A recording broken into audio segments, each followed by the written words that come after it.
everyone, I'm Erin Hunter. Since we are all college students, it's very likely that we all share a common experience, and that is good old-fashioned college weight gain.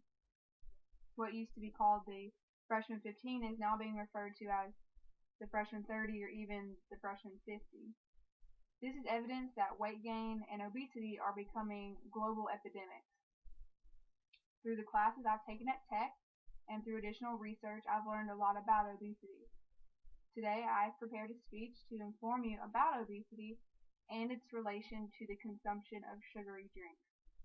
From this, I want to persuade you to either completely cut out or at least limit your intake of these drinks in order to fight the rise of obesity.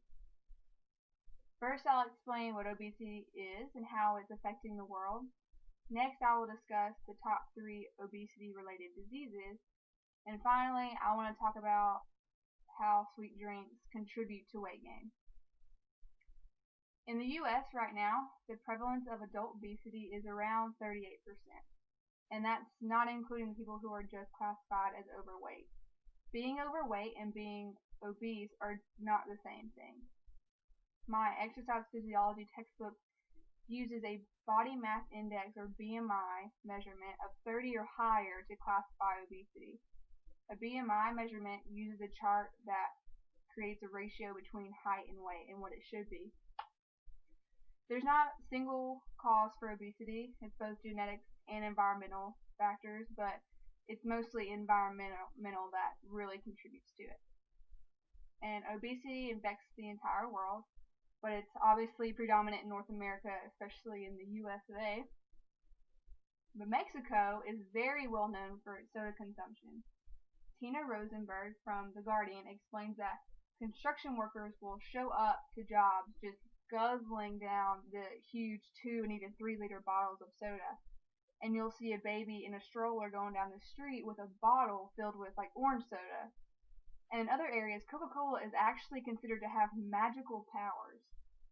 The Mexicans drink more soda than anyone in the entire world, but it also has the highest death rate from chronic diseases caused from drinking that much soda. So now that I've said that, I need to address the top 3 obesity-related diseases according to the Medi Weight Loss Clinic. Number 1 is hypertension. Hypertension is also known as high blood pressure.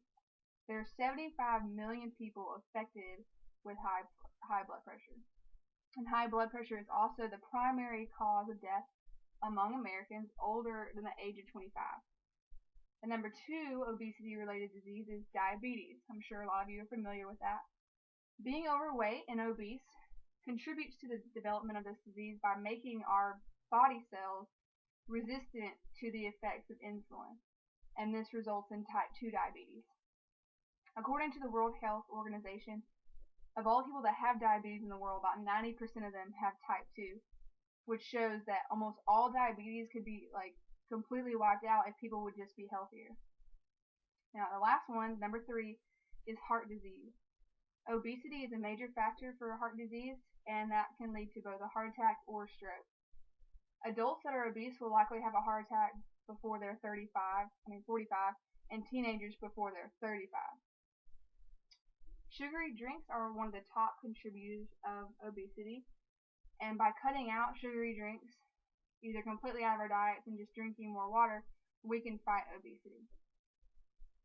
The University of California at San Francisco explains that the consumption of sweetened drinks like Cokes, juices, Kool-Aid, even Gatorade has been on the rise in just the past few decades, but also obesity in children has also been on the rise. So drinks like this, and even 100% fruit juice, they all contain a lot of calories, but with 0 nutritional benefit. So our bodies do not register that we're full after drinking hundreds of calories. We have a hormone called ghrelin, and it increases and tells us that we're hungry. But once we eat, that hormone level goes back down. But this only works with food, not liquid.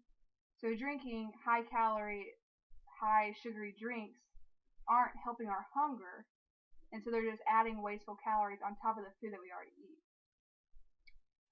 One of the best proven ways to lose weight and be healthier is just by cutting out sugary drinks by itself. So down here we have soda, especially sweet tea, fruit juices, and then just drinking more water. Doing all these things can help us be healthy.